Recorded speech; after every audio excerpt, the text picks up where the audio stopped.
आज इस टर्म के लास्ट चैप्टर की बात करेंगे, मार्केट इक्विलिब्रियम की। नाम से ही पता लग रहा है कि मार्केट से रिलेटेड है। और इक्विलिब्रियम का क्या मतलब होता है? बैलेंस, डिमांड और सप्लाई का बैलेंस। तो मार्केट इक्विलिब्रियम बेसिकली वो सिचुएशन है जहां पर demand is equal to supply होता है।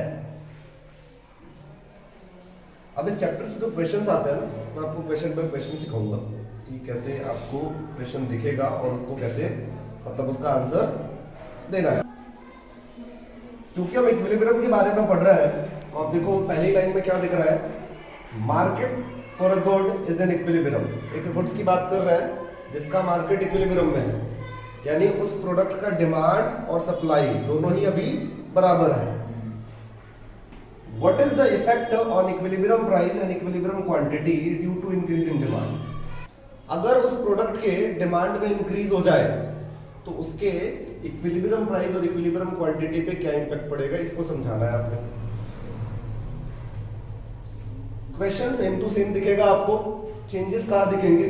यहां उसने बोल दिया due to increase in demand, decrease हो जाएगा। Due to decrease in demand हो सकता है, due to increase in supply हो सकता है, due to decrease in supply हो सकता है। अब इसको सॉल्व कैसे करना है आपने, इस चैप्टर में कोई भी क्वेश्चन आता है ना, उसमें सबसे ज्यादा जो इंपॉर्टेंट है वो है कि ग्राफ कैसे प्रिपेयर होता है ना। सबसे पहले तो आपको यही सीखना है। इक्विलिब्रियम वाले चैप्टर से कभी भी कोई क्वेश्चन आता है तो सबसे पहले आप एक ग्राफ प्रिपेयर करो इक्विलिब्रियम का, ठीक है? ठीक है, तो सबसे पहला काम आपको ये करना है, आपने डिमांड और सप्लाई को ड्रॉ किया है कि ग्राफ में, और जहां पर ये दोनों बराबर हो रहे हैं इस पॉइंट को कहा जाता है इक्विलिब्रियम पॉइंट। और ये प्राइस y एक्सिस पे और x एक्सिस पे क्वांटिटी, ठीक है? अब आप देखो, अब इस पूरे ग्राफ को अगर हम समझें तो इसमें E क्या है? इक्विलिब्रियम प्राइस है, हिंदी में इसको संतुलन बिंदु कहा जाता है, इक्विलिब्रियम पॉइंट है। इक्विलिब्रियम पॉइंट पर जितना भी प्राइस होता है उसको कहा जाता है इक्विलिब्रियम प्राइस, यानी ओपी क्या हो जाएगा? Equilibrium price. ओ क्यू क्या हो जाएगा? Equilibrium quantity. क्यू मतलब क्वांटिटी, की मतलब प्राइस, है ना? इक्विलिब्रियम पॉइंट आपका ई हो जाएगा, इक्विलिब्रियम प्राइस आपका ओपी, इक्विलिब्रियम क्वांटिटी आपका ओक्यू।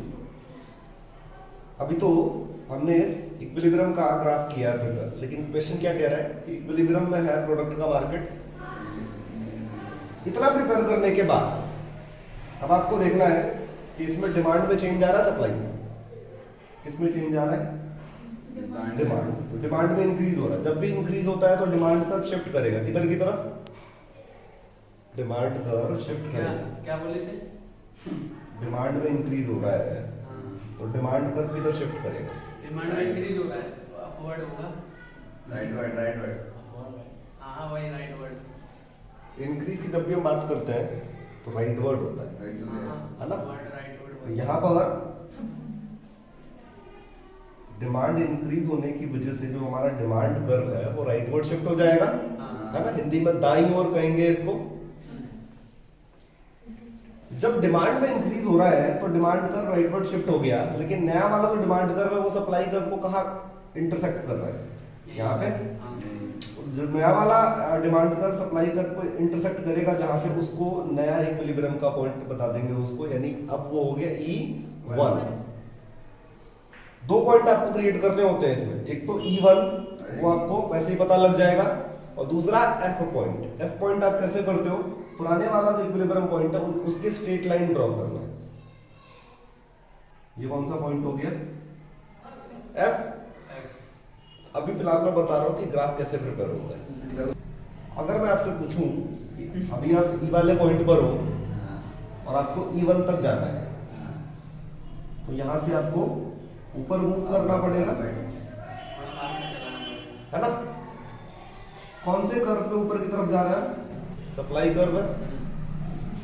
अगर आप F पॉइंट पर हो और आपको F पॉइंट से E1 तक जाना है, सप्लाई कर्व पर भी ऊपर की तरफ मूव करना पड़ेगा, डिमांड कर्व पर भी ऊपर की तरफ मूव करना पड़ेगा, तब जाकर आप पहुंचोगे नए वाले इक्विलिब्रियम पॉइंट पे। ठीक है, अब ये पूरा मैकेनिज्म काम कैसे करता है इसको एक एग्जांपल से समझते हैं। इस क्वेश्चन में डिमांड और सप्लाई इनिशियली इक्वल थे, लेकिन किन्हीं कारणों की वजह से डिमांड क्या हो गया, बढ़ गया। डिमांड बढ़ा है, डिमांड बढ़ने की वजह से, इंक्रीज होने की वजह से आपको ये समझाना है कि इसका प्राइस पे, सप्लाई पे और डिमांड क्या इम्पैक्ट पड़ेगा।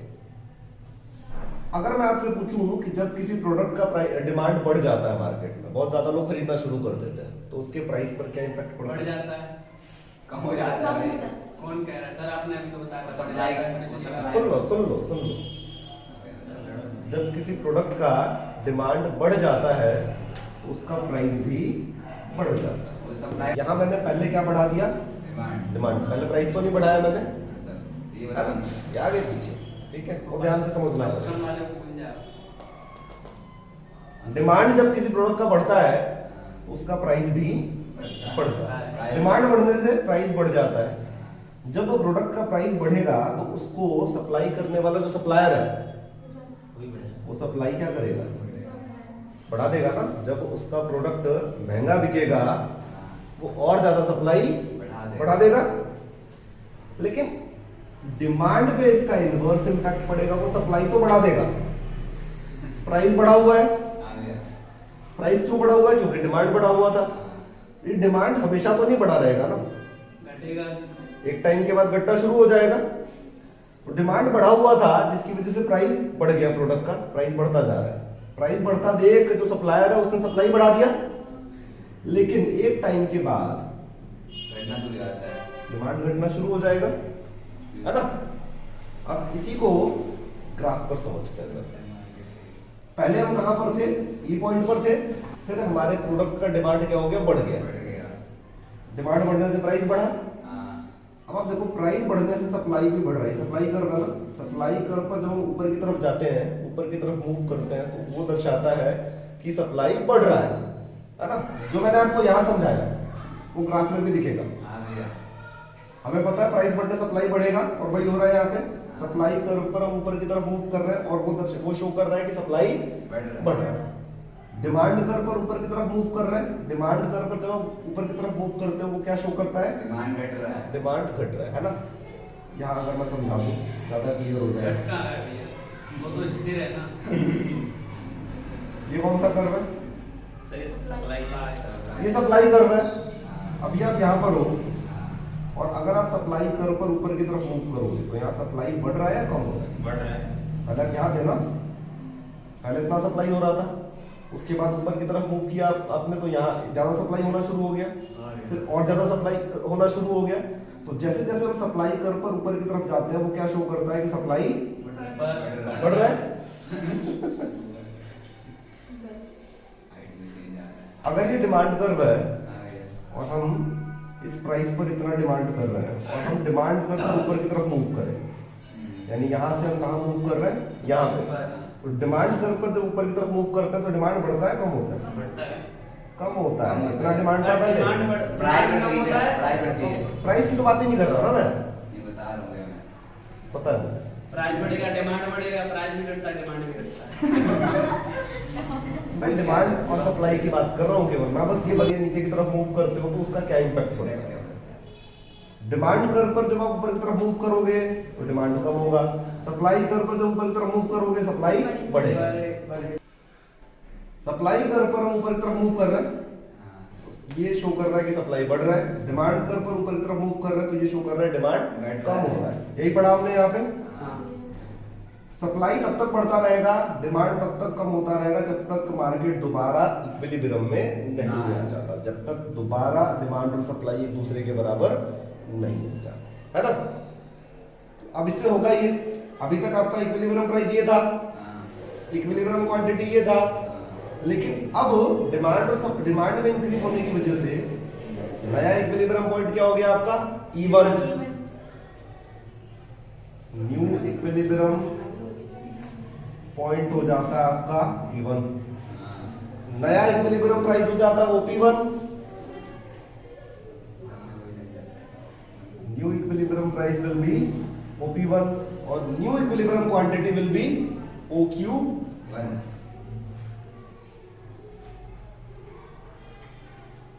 ठीक है, एक क्वेश्चन समझ आया? ये ग्राफ बनेगा, है ना? अगर ऐसा क्वेश्चन आता है तो ये ग्राफ बनता है पहले, उसके बाद हम उसका एक्सप्लेनेशन देते हैं। एक्सप्लेनेशन में क्या पहले बताते हो पुराना क्या है, उसके बाद आपने ग्राफ कंप्लीटली प्रिपेयर कर लिया, उसके बाद ये एक्सप्लेनेशन जाता है आपका। डिमांड बढ़ने से प्राइस बढ़ेगा, प्राइस बढ़ने से सप्लाई बढ़ेगा, सप्लाई बढ़ने से डिमांड कम हो जाएगा, है ना? तरीके से लिखेंगे इसको। उसके बाद ये नया वाला इक्विलिब्रियम पॉइंट, प्राइस और क्वांटिटी ये बता देते हो, ये नहीं बताना, है ना? ये तो मैंने आपको समझाने के लिए बताया बस। ठीक है, बिल्कुल इसी टाइप का एक दूसरा question, question same to same है, चेंज का है बस, डिक्रीज इन डिमांड कर दिया हमने इस बार। इस वाले में इंक्रीज हो रहा था डिमांड में, उधर आपने डिक्रीज कर दिया। सबसे पहला काम आपने करना है, जब आप सॉल्व करो इस टाइप के क्वेश्चन को, तो आपने करना है प्रिपेयर ए ग्राफ। कैसे होगा ग्राफ प्रिपेयर? पहले तो इक्विलिब्रियम का ग्राफ करेंगे प्रिपेयर। ये सप्लाई कर्व है, ये डिमांड कर्व है, और यहां पर आपने इक्विलिब्रियम पॉइंट बना दिया विच इज ई। अच्छा, यहाँ पर प्राइस और क्वांटिटी भी लिखना होता है, डिमांड एंड सप्लाई। ठीक है, इधर भी आपका डिमांड एंड सप्लाई हो जाएगा, यहाँ पे प्राइस हो जाएगा। ठीक है, पहला काम अब तो आपने ये करो कि इक्विलिब्रियम का आपने ग्राफ कर लिया प्रिपेयर। उसके बाद आप देखो इन दोनों में से, डिमांड या सप्लाई में से किस, डिमांड में क्या हो रहा है? डिक्रीज। डिमांड में जब भी डिक्रीज होता है तो डिमांड राइटवर्ड शिफ्ट नहीं होता है, लेफ्टवर्ड शिफ्ट होता है, यानी है ना? दाईं ओर इंक्रीज होगा हमेशा, बाईं ओर डिक्रीज होगा। तो इस बार हम क्या करेंगे? बाईं ओर डिक्रीज कर देंगे। ये आपका नया डिमांड कर्व हो गया D1।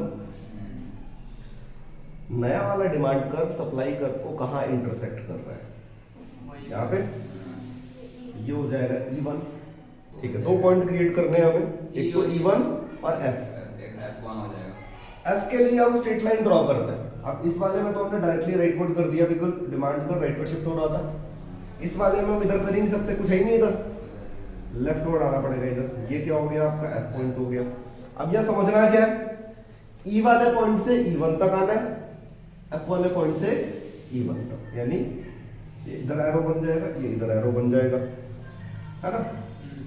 अब समझना क्या है इसमें, मतलब लिखना क्या है? पहले तो आप बता दो कि ओल्ड वाला इक्विलिब्रियम पॉइंट क्या है, ओल्ड इक्विलिब्रियम प्राइस क्या है, और ओल्ड इक्विलिब्रियम क्वांटिटी क्या है। ये सेम टू सेम क्वेश्चन में यही रहेगा। उसके बाद आपने एक्सप्लेनेशन दिया ये वाला, ठीक है? पहले ये लिखा, फिर ये लिखा, और फिर ये लिखा। 3 स्टेप में एक्सप्लेनेशन होगा इसका। तो पहले तो ओल्ड वाला बता दिया हमने, ठीक है? सेकंड वाला समझते हैं जरा। सेकंड वाले में इस क्वेश्चन में डिमांड क्या हो रहा है? डिक्रीज हो रहा है ना? तो इस में चेंज होने की वजह से आपको इंपैक्ट बताना है प्राइस में, सप्लाई में और डिमांड में। जब किसी प्रोडक्ट का डिमांड मार्केट में कम हो जाता है, लोग नहीं खरीदते, उसके प्राइस पर क्या इंपैक्ट पड़ता है? कोई खरीद ही नहीं रहा तो प्राइस क्या हो जाएगा?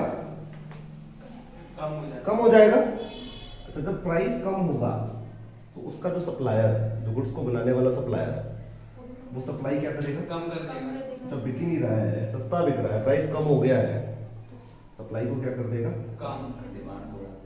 लेकिन डिमांड अभी कम है ना, बाद में बढ़ सकता है, क्योंकि प्राइस कम हो रहा है, तो डिमांड एक टाइम के बाद क्या होने लगेगा? ये समझ आ गया? अब इसको ग्राफ पर देखते हैं, क्या जो हमने यहाँ पढ़ा वो ग्राफ पर दिख रहा है ना?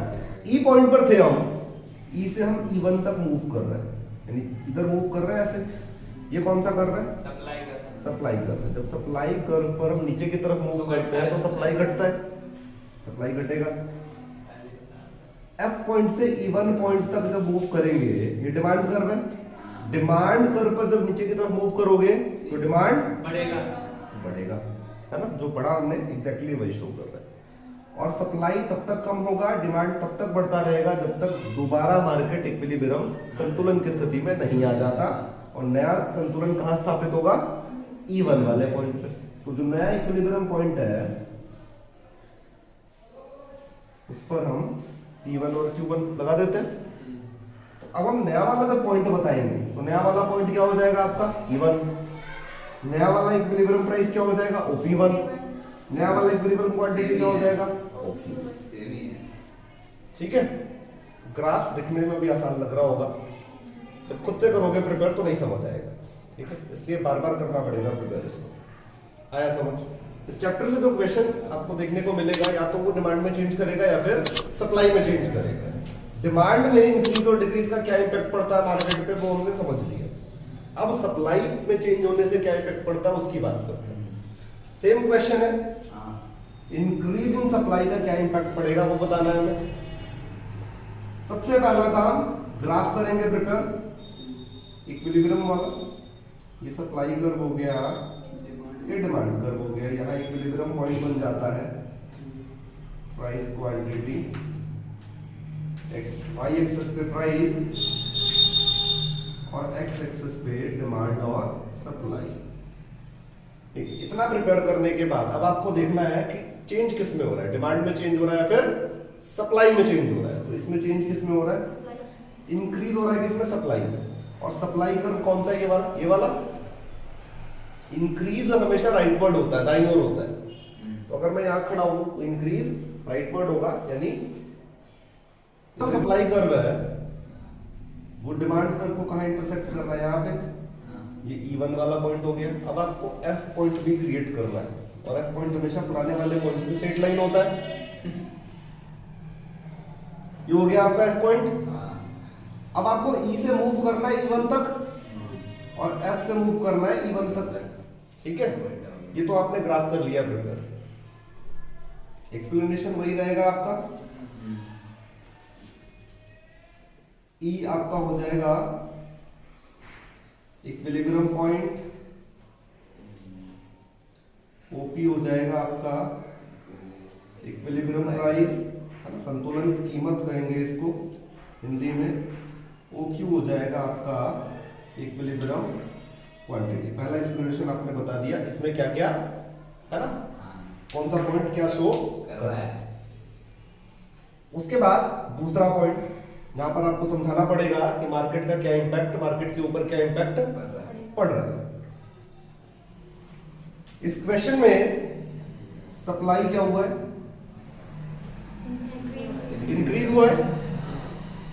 सप्लाई में इंक्रीज होने से आपको प्राइस पर, सप्लाई पर और डिमांड पर क्या इंपैक्ट पड़ेगा वो समझाना है। जब किसी प्रोडक्ट का सप्लाई मार्केट में बढ़ जाता है, जब मार्केट में बहुत बड़ी मात्रा में वो गुड्स अवेलेबल हो जाए, है ना। अगर एक प्रोडक्ट का एग्जांपल ले लें, अगर मार्केट में टमाटर बहुत बहुत बिक रहा है ना, हर दुकान पे आपको टमाटर देखने को मिलता है, तो टमाटर का प्राइस क्या हो जाएगा, कम हो जाएगा। जब सप्लाई बहुत ज्यादा हो जाता है मार्केट में तो उसका प्राइस क्या हो जाता है, प्राइस कम हो जाता है। अच्छा, जब प्राइस कम होगा तो इसका जो सप्लायर है वो क्या करेगा, सप्लाई कम कर देगा, क्योंकि अब उसको प्रॉफिटेबल नजर नहीं आ रहा है। सप्लाई तो कम हो जाएगा लेकिन प्राइस तो कम हो रहा है ना। प्राइस जैसे जैसे कम हो जाएगा, होता जाएगा, डिमांड धीरे धीरे बढ़ता जाएगा, है ना। और ये आपने एक्सप्लेनेशन दे दिया उसको। उसके बाद थर्ड एक्सप्लेनेशन आप उसको दे दो कि इसमें इक्विलिब्रियम प्राइस OP1 है, इक्विलिब्रियम क्वांटिटी OQ1 है, इक्विलिब्रियम पॉइंट आपका, है ना। न्यू इक्विलिब्रियम पॉइंट इसमें क्या होगा आपका, E1 हो जाएगा। न्यू इक्विलिब्रियम प्राइस क्या हो जाएगा, OP1। और न्यू इक्विलिब्रियम क्वांटिटी हो जाएगा OQ1। ठीक है, आप इसको इस तरीके से भी लिख सकते हो कि आपका जो इक्विलिब्रियम प्राइस है वो OP से कम होके क्या हो गया, OP1 कम हो रहा है ना, प्राइस पहले से कम हो गया। और इक्विलिब्रियम क्वांटिटी आपका OQ से बढ़ के OQ1 है ना। इस तरीके से भी बता सकते हो और वैसे भी बता सकते हो। ठीक है, सेम विद सप्लाई। जब सप्लाई डिक्रीज हो रहा है इस पेशेंट में सप्लाई डिक्रीज हो रहा है, फिर से वही ग्राफ उल्टा हो जाएगा इसका। उल्टा हो जाएगा। ये डिमांड कर्व हो गया और ये आपका सप्लाई कर्व हो गया। यहाँ प्राइस और यहाँ पे डिमांड और सप्लाई। ठीक है, पहले तो इक्विलिब्रियम वाला ग्राफ आपने कर लेना है प्रिपेयर। उसके बाद आप क्वेश्चन देखो, क्वेश्चन में क्या हो रहा है, सप्लाई में डिक्रीज हो रहा है। डिक्रीज हमेशा नीचे जा बाईं ओर होता है, सप्लाई डिक्रीज हमेशा बाईं ओर होता है। तो अगर ये सप्लाई कर्व है वो डिक्रीज इधर की तरफ, और जो नया वाला सप्लाई कर्व है वो डिमांड कर्व को कहाँ इंटरसेक्ट कर रहा है, यहाँ पे। ये वाला पॉइंट हो जाता है E1 और हमें F पॉइंट क्रिएट करना है, तो बिल्कुल है ना, ये आपका F पॉइंट हो जाएगा। अब E से E1 मूव करना है और F से E1 मूव करना है। पहला और दूसरा एक्सप्लेनेशन, पहला एक्सप्लेनेशन बिल्कुल ऐसे ही रहेगा, दूसरा एक्सप्लेनेशन आपको समझना पड़ेगा, समझाना पड़ेगा पैराग्राफ में। इस क्वेश्चन में सप्लाई क्या हो रहा है, कम। सप्लाई कम होने से प्राइस, सप्लाई और डिमांड पर क्या इंपैक्ट पड़ेगा। जब किसी प्रोडक्ट का सप्लाई मार्केट में कम हो जाता है ना, बहुत कम दुकानों पे अवेलेबल है, वो बहुत कम मात्रा में अवेलेबल है, तो उसका प्राइस क्या हो जाता है, बढ़ जाता है। जब प्राइस बढ़ेगा तो जो सप्लायर है वो सप्लाई बढ़ाएगा, डिमांड कम हो जाएगा। प्राइस तो बढ़ रहा है ना, सप्लाई बढ़ेगा लेकिन डिमांड कम हो जाएगा, है ना। अब देखो सप्लाई बढ़ रहा है, कैसे बढ़ रहा है, सप्लाई कर्व कौन सा है, ये वाला F वाला है।